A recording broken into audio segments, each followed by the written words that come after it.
morning. We're covering breaking news this morning on this special edition of Today. These attacks in Brussels, Belgium, 2 locations, the airport and a metro station there. And the death toll at this hour, 26 people, many, many more injured. And we want to talk to a witness right now. Jeff Hoffman's on the phone. He's an American working for NATO in Brussels. And as I understand it, he was at the airport and witnessed the explosions and the aftermath. Jeff, good morning.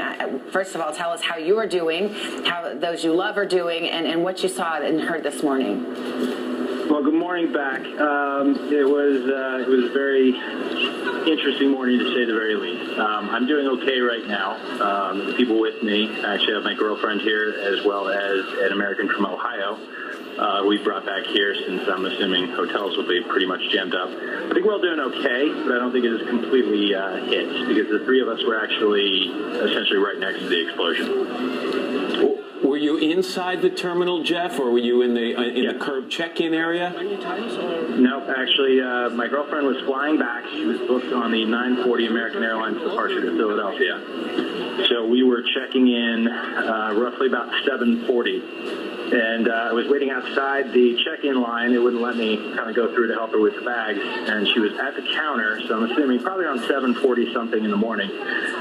And the first explosion occurred to the right of me, to where Delta Airlines actually has its check-in, was my guess from what I saw.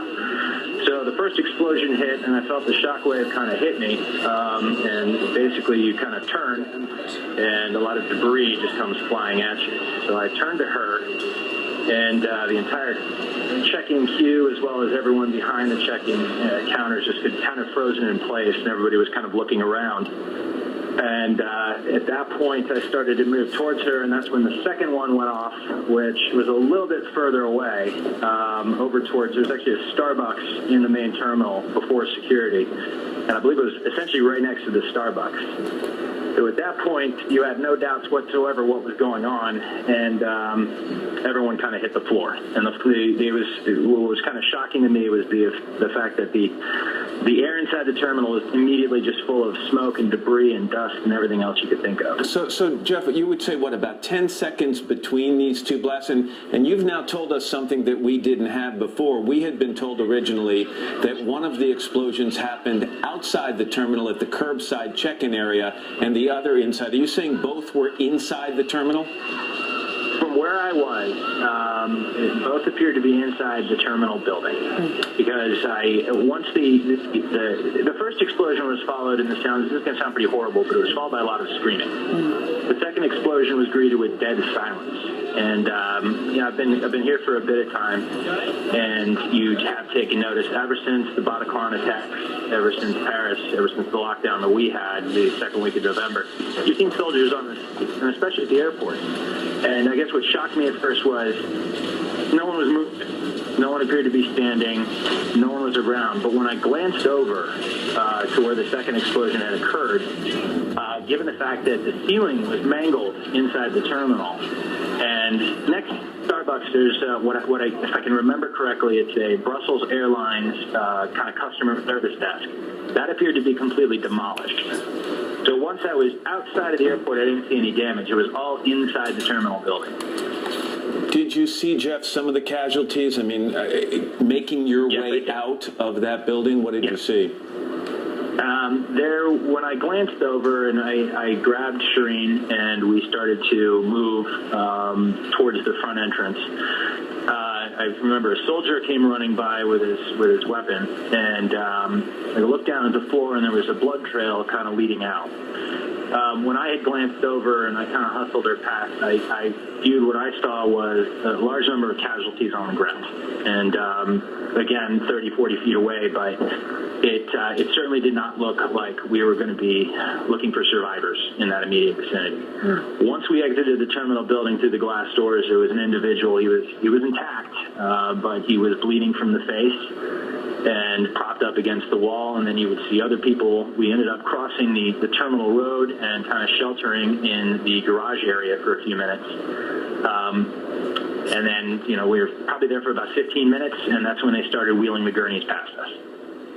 I understand there were some people coming out on stretchers, other people actually being moved out of the terminal on luggage carts. How were you able to get away from the airport?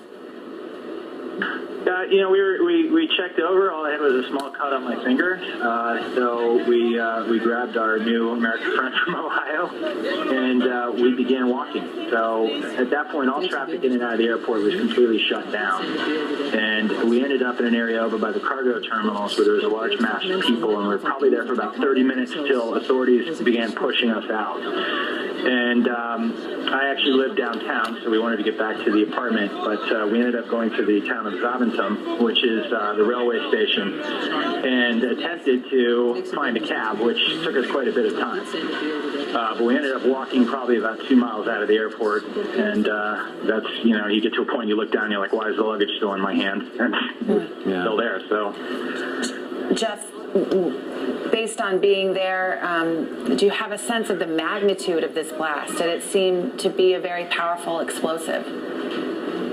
I think they were fairly powerful, but if I were to venture a guess, and then also hearing what others who were there with me, it was definitely a suicide bomb. I think there were 2 individuals.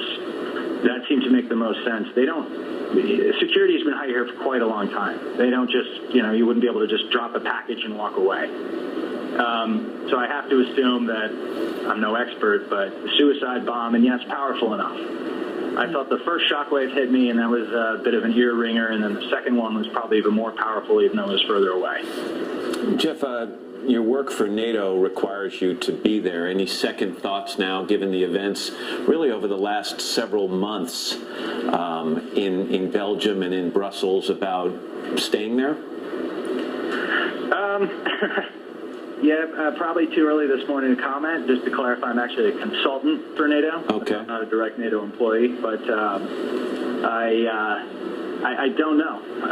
Right now I think it's a case of girlfriend is still here. As I said, we have an American guest. They'll be staying here because I can't imagine there'll be a hotel room. So first assessment is going to be, okay, how do I get them back home? And then we'll kind of go from there. I think, speaking personally, I was in Istanbul 1 week before the suicide blast there. I've been around, so many of these incidents that part of me does wonder, perhaps I'm getting a signal to go home. Well, I hope your girlfriend has been able to communicate with her family back home, and your friend from Ohio has been able to tell his or her family that they're okay as well. Yes, we managed to make contact with everyone, so to kind of spare them. I mean, this was 7:40 in the morning, very early in the morning. Didn't want anybody waking up on the East Coast and not having some sort of message to take down the tension. Jeff Hoffman, we so appreciate you spending time with us this morning. Please send our best to your girlfriend and your friend, and thank you for sharing with us what you experienced. Our very best to you. Can you imagine? So many of us have been in a situation where you're just getting on an airplane, seeing a loved one off, kissing them goodbye, and can you imagine what it would be like to be there? And how lucky he was to be kind of where he was, not further to the right or further to the left where these explosions went off. Jeff, again, thank you. Let us pause now.